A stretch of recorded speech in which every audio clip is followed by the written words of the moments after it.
Tully introduces himself, and even though Rishe already knows him, she still feels like he knows everything about her just by looking into her eyes. She tries to do business with him, but Tully says he has nothing to sell to her. He can see Rishe's great determination. She's practically betting her life on this negotiation, and he has nothing that can match such determination. So, he congratulates her on the marriage and wishes her happiness as the future princess heiress, then leaves. Later, Rishe thinks about Chief Tully's refusal. She knows he chooses his clients well so that the client always needs him. She remembers he mentioned enjoying the city a bit, and then she gets an idea. During the night, Tully and his companions have fun in a tavern, and there, he meets Rishe again, disguised with a different hair color. She competes in drinking with all of them and comes out victorious. Tully then agrees to restart the negotiation. His intuition tells him he should have Rishe as a business partner and not just a client. However, he won't accept anything without knowing the business plan she has, but Rishe can't tell him. Tully finds it amusing. She says interesting things indeed, forming a contract without him knowing anything and without any certainty of profit. We know that Arnold will start a war soon, and Rishe intends to prevent it with a plan, but she can't tell Tully about it. He relies heavily on his intuition, but results are more important. So, Rishe quotes one of his phrases, which surprises him. She promises to find a business that will work in the capital, and in return, Tully will reconsider his decision, taking that into account. They toast, and Rishe says goodbye but leaves a bag of medicine for Tully's men. Returning home, Rishe comes face to face with Arnold, who is waiting for her patiently. He worries and asks if she got hurt and that next time she visits the city, he'll go with her. Rishe finds it inappropriate for Arnold to indulge his whims, but he retorts, reminding her that she can do whatever she wants, but not get into danger. He knows her well, and if he forbade her from going out, she would find a way to sneak out again. So, it would be better to impose conditions. Rishe is so hard to read that she surprises Arnold with every action. This is getting a little hot. Then, Rishe asks if he's hungry.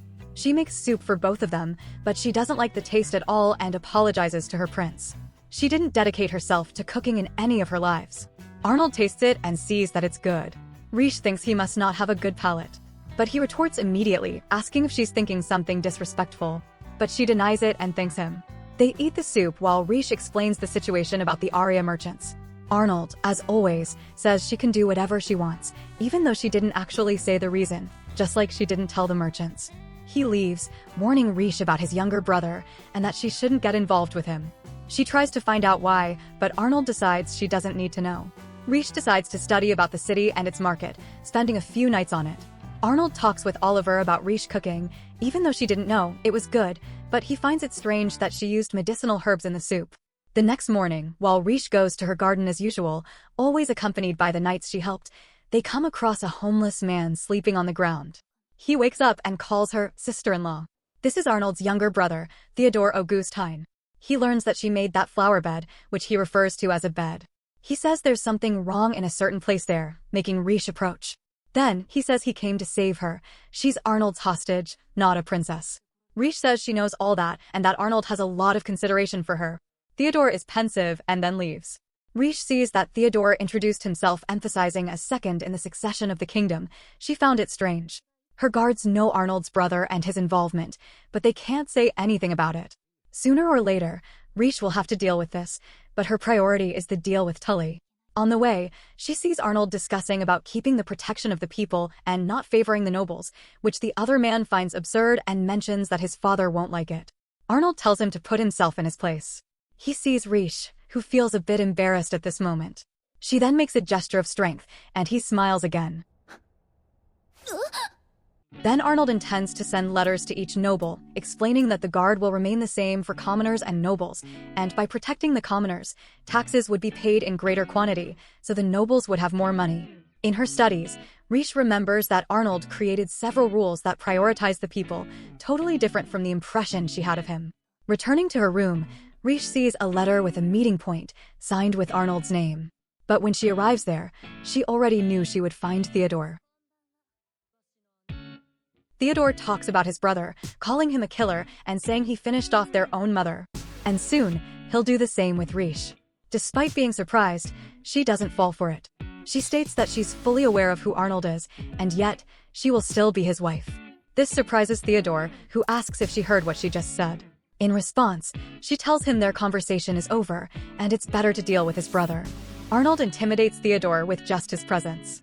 He reminds him that he ordered him to stay away from Rishe. Theodore shrinks back, but also laughs at Rishe. He apologizes and leaves. Arnold scolds Rishe too, but she mentions she couldn't ignore a summons from the prince himself, and she responded to the letter in his name. That's why he came to the location. Rishe doesn't understand why they find him so cruel. It's true that he finishes off enemies, but what he does for his people is very kind, and she uses herself as an example. Arnold calls her foolish and says she's only there to be used, that she's his hostage. But Rishe doesn't believe a word of it. She has seen and knows very well what his true self is like. Arnold is surprised once again and asks what kind of determination she has. A determination akin to warriors on the battlefield, who are willing to give their own lives for their convictions. This awakens Arnold's admiration on so many levels that he can't even express it. Rishe talks about having dreams where she constantly dies and wakes up immediately after. However, she's afraid that she may have already died, and this life of hers is a big interrupted dream. But either way, she has decided, whatever her fate is in this life. What she has is the determination to live as his wife. Arnold holds Rishe's chin, gently forcing it up, and then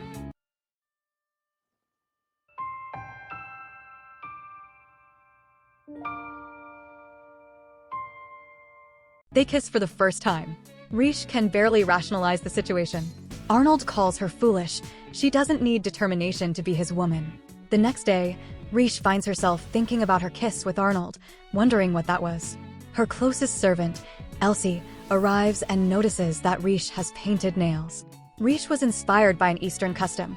She used plants to give color to a nail treatment, so besides strengthening them, it will also make them beautiful. This will be her merchandise to surprise Tully. Later, Rishe presents her new merchandise to Tully. It's small and easy to transport, and it would work very well as a souvenir for the workers who come and go from the city. Tully likes it a lot. Certainly, the women would love it. However, Rishe has a deeper plan with this. There are still many poor regions in the country. This product is easy to produce, but on a large scale, it would be quite laborious. Thus, several job opportunities could be created. She mentions one of Tully's phrases from her past life. They can choose their clients, but now with this idea, they could create their clients. This indeed surprises Tully, who laughs at this brilliant idea. The Arya merchants would sell the products to the commoners, and the commoners would make the final item, later selling them. However, Tully still sees how much Rishe wants to ally with them, and he can wear her out for a while longer and point out the flaws in her plan. Rishe expected this, so she prepared something. So, she shows him her letter. Tully is amazed and asks where she got it. In her first life, Rishe met Arya, Tully's sister, who has a difficult-to-cure disease. With the knowledge she gained in her lives, she cultivated special herbs to serve as medicine to cure Arya with a 1-year treatment. Tully seems not to be convinced. After all, Rishe is not a doctor.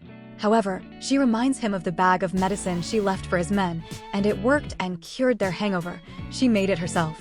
Tully always says they must learn to choose their clients, but now, Rishe has completely reversed the situation, with him needing her now.